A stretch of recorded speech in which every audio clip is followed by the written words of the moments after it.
Allahu Akbar, Allahu Akbar, Allahu Akbar, la ilaha Allahu Akbar, Allahu Akbar, Allahu Akbar, la ilaha Allahu Akbar, Allahu Akbar, Allahu Akbar, Allahu Akbar, Allahu Akbar, Allahu Akbar, Allahu Akbar, Allahu Akbar, Allahu Akbar, Allahu Akbar kabiran, walhamdulillahi katsiran, wa subhanallahi bukratan wa asila. La ilaha illallah wahdahu sadaqa wa'dahu wa nasara 'abdahu wa a'azza jundahu wa hazama al-ahzaba wahdahu. La ilaha illallah wa la na'budu illa iyyah mukhlishina lahu ad-din walau karihal kafirun. Alhamdulillahilladzi harrama as-siyama ayyamal a'yadi dhiyafatan li'ibadihi as-salihin. Asyhadu an la ilaha illallah wahdahu la syarika lah ja'ala al-jannata lil muttaqin. Wa asyhadu anna sayyidana Muhammadan 'abduhu wa rasuluhu ad-da'i ila siratil mustaqim. Allahumma salli wa sallim wa barik ala sayyidina Muhammadin wa ala alihi wa ashabihi ajma'in wa man tabi'ahum bi ihsanin ila yaumiddin. Amma ba'd, fa ya ayyuhal mu'minun usikum wa nafsi bi taqwallahi haqqa tuqatih wa la tamutunna illa wa antum muslimun. Kaum muslimin jamaah salat Idul Fitri yang sama-sama mengharap rahmat Allah Subhanahu wa taala.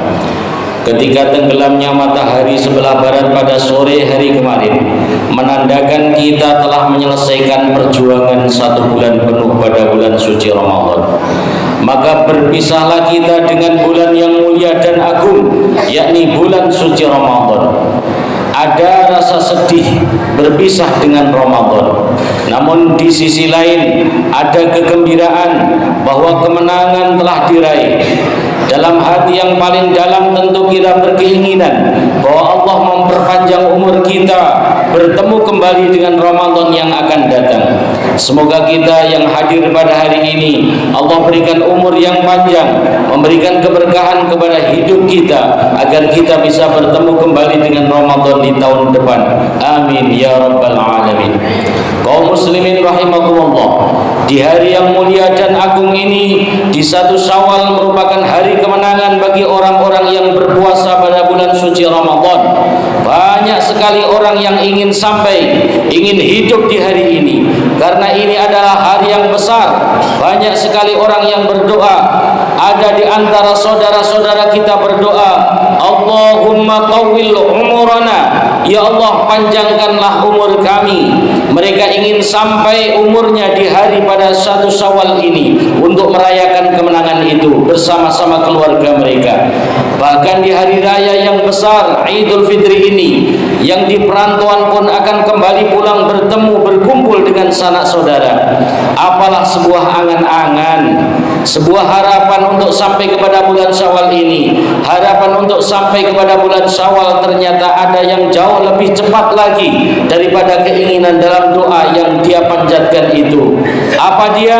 Itulah janji yang telah ditetapkan kepada kita ketika kita berada di alam rahim. Allah tetapkan ajal, yaitu kematian kita. Fa idza jaa ajaluhum la yastakhiruna sa'atan wa la yastaqdimun. Kalaulah ajal kematian itu telah tiba, ia tidak akan dapat dimajukan atau diakhirkan walaupun sedetik saja. Maka di hari yang agung dan mulia ini, beruntunglah bagi kita yang tahun ini dapat kembali berkumpul dengan sanak keluarga, di hari ini, di salat hari raya Idul Fitri ini, kita bisa berangkat bersama-sama mendengarkan khutbah Idul Fitri, lalu kita pulang ke rumah, kita masih dapat bersalam-salaman, masih dapat kita berpeluk-pelukan, memohon maaf, memohon ampun atas khilaf dan salah pada tahun-tahun sebelumnya. Di hari ini pula mengingatkan bahwa hari raya adalah momen di mana kita hendaknya saling bermaaf-maafan antara yang satu dengan yang lainnya. Bukankah tujuan puasa itu disebutkan dalam Al-Quran? Ya ayyuhalladzina amanu kutiba alaikumus siyamu kama kutiba alal ladzina min qablikum la'allakum tattaqun. Wahai orang-orang yang beriman, diwajibkan atas kamu berpuasa sebagaimana diwajibkan atas orang-orang sebelum kamu, supaya kamu bertakwa. Tujuan akhir daripada puasa adalah membentuk pribadi yang bertakwa. Lalu bagaimana orang itu dikatakan bertakwa? Salah satu ciri orang bertakwa itu adalah orang yang dia mau meminta maaf dan mau memberikan maaf kepada orang lain. Maka di hari ini, wahai para jamaah sekalian, seorang suami hendaklah meminta maaf kepada istrinya. Seorang istri ambillah tangan suaminya di hari yang mulia dan baik ini. Maka mohonlah maaf kepada suami atas segala khilaf dan dosa. Lebih-lebih di hari ini pula, wahai para jamaah, di antara kita yang masih punya ayah, di antara kita yang masih punya ibu, maka selesai salat hari raya Idul Fitri ini, pulang ke rumah nanti, yang pertama kita salami adalah orang tua kita. Jabat tangannya, cium tangannya. Dulu tangan itu kuat, kini tangan itu sudah keriput dan lemah dimakan usia. Tak ingatkah kita bahwa ketika kita masih berada di rahim ibu, kita belum ada di dunia ini, orang yang mendoakan kita, maka orang yang pertama mendoakan kita adalah ibu kita. Ketika berada dalam rahim sambil ia mengelus perutnya, ia berdoa, Ya Allah, jadikanlah anakku ini orang yang soleh, jadikanlah anakku ini anak yang sukses, bahagia dunia dan akhirat. Kita belum ada orang yang berdoa, ibu sudah berdoa untuk kita. Lahir ke dunia, berjuang, bersimbah darah, memperjuangkan kita lahir bertaruh antara hidup dan mati. Tatkala kita lahir ke dunia masih dalam keadaan yang sakit luar biasa, tersenyum dia menatap wajah kita. Perjuangannya sangat luar biasa, pengorbanannya tiada terhingga. Wahai para jamaah sekalian, tak sadarkah kita ketika kita masih kecil, ketika kita masih kanak-kanak, ibu kita paling banyak berbohong, berdusta untuk kita. Ketika makanan hanya tinggal sedikit, di saat itu ibu kita akan berbohong, Nak, makanlah, ibu sudah kenyang. Nak, makanlah daging ini, ibu tidak suka daging. Nak, makanlah telur ini, ibu tidak suka telur. Begitu pengorbanan seorang ibu. Bahkan ketika kita masih bayi, seekor nyamuk pun menggigit kita, ibu kita tidak rela, ibu kita tidak ikhlas. Masa berputar, waktu berjalan, mereka berubah menjadi tua, kita telah berkeluarga pula. Bagaimana sikap kita terhadap ibu kita saat ini? Sudahkah kita membuat ia bahagia? Sudahkah kita membuat mereka tersenyum tertawa di usia senjanya? Jika di hari ini, hari raya Idul Fitri, kita masih menyusahkan hidupnya, maka sungguh kita betul-betul telah membuat dirinya tak pernah merasa bahagia dalam kehidupannya. Maka sungguh kalau belum mampu kita membahagianya di usia tuanya, maka setidak-tidaknya jangan kita membuat ia sakit hati dan sengsara. Pulang dari sholat hari raya, ambil tangan ibu, ciumi tangannya selagi dia masih ada. Jika dia sudah tidak ada lagi, saat itulah kita akan menyesal dengan penyesalan yang sangat dalam. Kenapa saat hidup masih ada, saat ibu kita masih ada, kita menyia-nyiakannya? Datang seorang pemuda menemui Rasulullah sallallahu alaihi wasallam. Apa yang dikatakan pemuda itu? Ya Rasulullah, biarkan ya Rasul saya ikut jihad, saya ikut perang membela agama Allah. Rasulullah sallallahu alaihi wasallam bertanya kepada pemuda tadi, "Hal laka min ummi?" Apakah engkau masih mempunyai ibu? Lalu pemuda itu menjawab, "Na'am, iya, saya masih punya ibu wahai Rasulullah." Lalu apa kata Rasulullah sallallahu alaihi wasallam?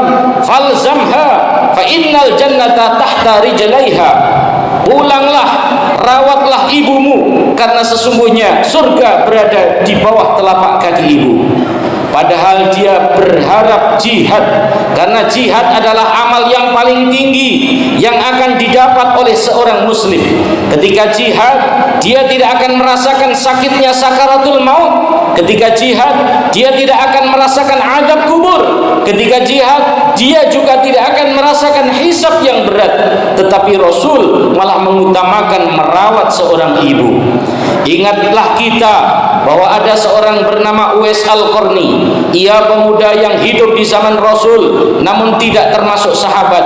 Beliau beriman kepada Rasul namun belum pernah berjumpa dengan Rasulullah sallallahu alaihi wasallam. Tapi Rasulullah sallallahu alaihi wasallam mengatakan kepada para sahabat bahwa nanti akan datang seorang pemuda yang akan datang menuju Ka'bah.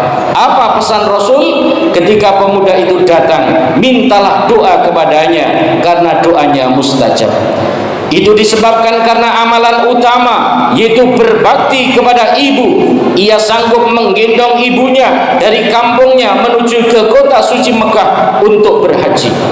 Rasulullah sallallahu alaihi wasallam bersabda, "Ridallahi fi ridal walidaini wa sukhtullahi fi sukhtil walidain." Ridha Allah terletak pada ridha kedua orang tuanya dan murka Allah terletak pada murka kedua orang tuanya. Namun di antara kita masih ada yang kata-katanya lebih keras daripada kedua orang tua kita. Berapa kali air matanya telah menetes karena kita. Ayah, orang tua kita berjuang tidak tahu panas, tidak kenal hujan, mencari nafkah untuk kehidupan kita. Di hari yang mulia dan agung ini, mari ambil tangannya, ciumi tangan lemah yang telah berjuang tak kenal lelah itu, tak tahu panas, tak tahu hujan. Yang ia tahu hanya bagaimana anak istrinya bahagia. Yang ia tahu bagaimana agar anaknya kelak menjadi orang yang sukses, mencapai segala cita-citanya. Mungkin di antara kita tidak seberuntung yang lainnya. Di antara kita mungkin sudah ada orang tua yang telah mendahului kita. Mungkin di antara kita ada orang tua, anak atau sanak saudara kita yang telah berpulang ke rahmatullah. Di hari raya terdahulu mereka masih duduk bersama kita, masih bersenda gurau, masih makan minum bersama. Tetapi di hari raya kali ini mereka tidak bersama lagi dengan kita. Maka berbaktinya kita kepada mereka saat ini, berziarahlah ke makamnya, doakanlah mereka, Allahumma ighfir lana wa liwalidaina warhamhuma kama rabbayana shighara. Ya Allah, ampunilah dosa-dosa kami dan dosa kedua orang tua kami, dan kasihanilah mereka sebagaimana mereka mengasihi kami di waktu kecil. Semoga Allah meringankan seandainya mereka menerima azab, dan seandainya mereka menerima nikmat, maka semoga dilipat gandakan nikmat-nikmat yang diberikan kepada mereka oleh Allah Subhanahu wa taala dalam kuburnya. Tidak ada rezeki terbaik bagi orang tua jika anaknya masih berada hidup di dunia ini selain doa yang dipanjatkannya. Jangan pernah lupa di setiap salat kita, 5 waktu kita, doa untuk ayah dan ibu kita. Kemudian di hari raya Idul Fitri ini pula, mari kita saling bermaaf-maafan antara satu dengan yang lainnya, antara kakak dengan adik, antara anak dengan orang tua, antara keponakan dengan paman dan bibinya, antara menantu dengan mertua. Ingatlah wahai para menantu, mertuamu itu sebenarnya adalah orang tuamu juga. Jangan pernah engkau beda-bedakan antara orang tua kandungmu. Dimuliakan oleh Allah Subhanahu wa taala. Baktimu kepada orang tuamu, begitulah baktimu kepada mertuamu. Bagaimana baktimu kepada orang tuamu, begitulah baktimu kepada mertuamu. Saat ini maka bermaaf-maafanlah kita, karena sesungguhnya dengan kita bermaaf-maafan maka gugurlah dosa-dosa kita. Maka dikatakan dalam Al-Quran, orang-orang yang bertakwa itu adalah alladzina yunfiquna fis sarra'i wad dharra'i wal kadhimina al ghaidh wal 'afina 'anil nas wallahu yuhibbul muhsinin. yaitu orang-orang yang selalu berinfak baik di waktu lapang maupun sempit, orang-orang yang mengendalikan kemurkaannya, dan orang-orang yang memaafkan kesalahan orang lain. Allah mencintai orang-orang yang berbuat kebaikan. Ali Imran ayat 134. Akhir daripada khutbah Idul Fitri ini adalah bagi saudara sekalian yang tidak sempat pulang ke kampung halaman, teleponlah kedua orang tua kita dengan saudara-saudara kita dan bermaaf-maafan. Jika di bulan Syawal ini sempat kita pulang ke kampung halaman, temuilah orang tua kita. Mereka tidak berharap harta, tapi rindu ayah dan ibu kita tak akan sirna sepanjang masa. Mereka selalu merindukan anaknya, sementara kita sebagai anak terkadang rasa rindu kepada orang tua kita telah terkikis karena adanya urusan-urusan yang menyibukkan kita, juga orang-orang yang kita cintai di samping kita, yaitu anak dan istri kita. Mudah-mudahan Allah Subhanahu wa taala mengampuni segala dosa-dosa kita setelah kita berjuang di Ramadan 1 bulan penuh. Kita diproses oleh Allah Subhanahu wa taala menjadi hamba-hamba yang bertakwa, sehingga mudah dalam menjalankan perintah-perintahnya dan meninggalkan larangan-larangannya. Amin ya rabbal alamin. Barakallahu li wa lakum fil Qur'anil azim wa nafa'ani bima fihi minal ayati wa dzikril hakim wa taqabbal minni wa minkum tilawatahu innahu huwas samiul alim wa qur rabbighfir warham wa anta khairur rahimin.